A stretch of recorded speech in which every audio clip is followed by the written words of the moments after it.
Nikola Tesla would be invisible in today's world. Not forgotten. Not underrated. Invisible. This video isn't about celebrating genius. It's about what the influencer age does to people who think deeply, and why minds like Tesla's cannot survive in a system built for noise. Tesla is the perfect example.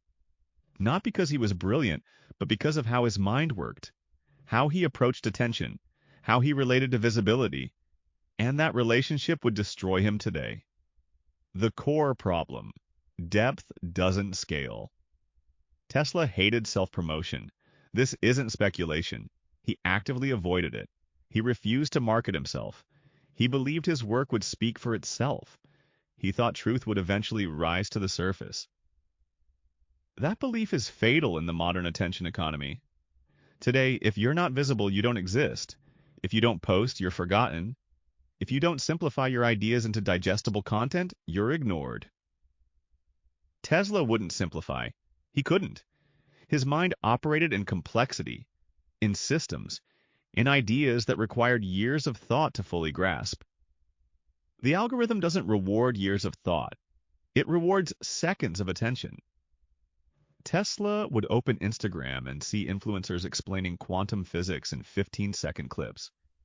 He would see self-help gurus packaging ancient wisdom into morning routines. He would see people becoming famous for explaining things they barely understand. And he would refuse to participate. Not out of arrogance, out of principle. Because to him, reducing complex ideas into viral content would be the same as lying. But the system doesn't care about principles. It cares about engagement. The visibility trap. Here's what would actually happen to Tesla today. He would start a blog, maybe a YouTube channel. He would post detailed explanations of wireless energy transmission, of alternating current systems, of concepts that require focus and time. His first video would get 47 views. 23 of those would be bots. 15 would click away after 10 seconds. The remaining 9 would be engineers who already understood what he was saying. The algorithm would label his content as low engagement.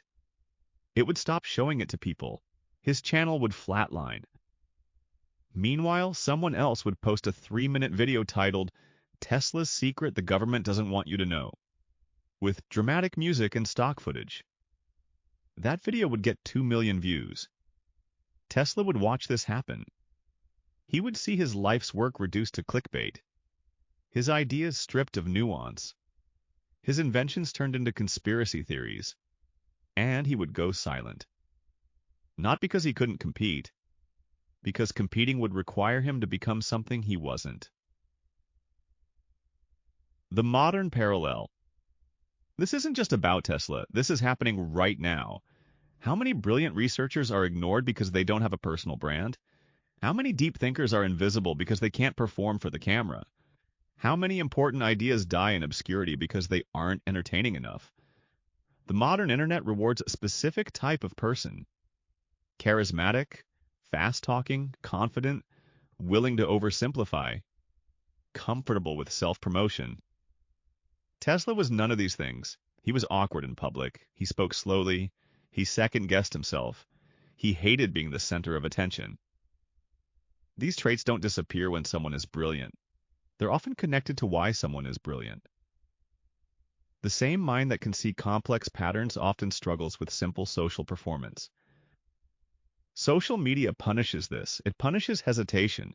It punishes depth. It punishes anyone who can't package their thoughts into content that's immediately satisfying. You scroll through your feed right now. What gets attention? Confidence, simplicity, speed, entertainment. What gets ignored? Nuance, complexity, uncertainty, depth. Tesla would be buried beneath productivity influencers, motivational speakers, and people explaining his own inventions incorrectly with better production quality. The tragic irony. Here's the part that feels wrong to say out loud, but is completely true. Tesla wouldn't fight back. He wouldn't adapt. He wouldn't learn to play the game. Not because he couldn't, because the cost of adapting would be abandoning the very thing that made his mind valuable. To succeed as an influencer, you have to believe that attention equals value. You have to internalize that being seen is the same as being important. Tesla never believed this. He believed in the work itself, in the ideas, in the long-term impact. That belief system cannot survive in an economy where relevance expires every 24 hours. He would watch people with a fraction of his understanding build massive audiences. He would see shallow explanations get praised as genius.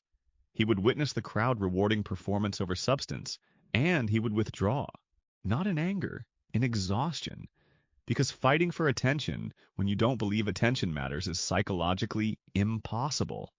What this really means, this isn't about feeling sorry for Tesla, it's about recognizing what we've built. We've created a system where visibility is the primary currency, where being seen matters more than being right, where the ability to market yourself is more valuable than the ability to think clearly. And we've done this so completely that we don't even notice who we're filtering out. The quiet ones, the slow thinkers, the people who need time to process, the minds that work in depth rather than speed. They're not gone. They're just invisible. They're publishing research papers no one reads. They're working on problems no one celebrates. They're thinking thoughts that don't fit into content formats. The system isn't designed for them. It's designed for people who can perform thinking, not people who actually do it. Tesla would be one of them today. Not because he was less capable, because he was incapable of pretending depth doesn't matter. The question.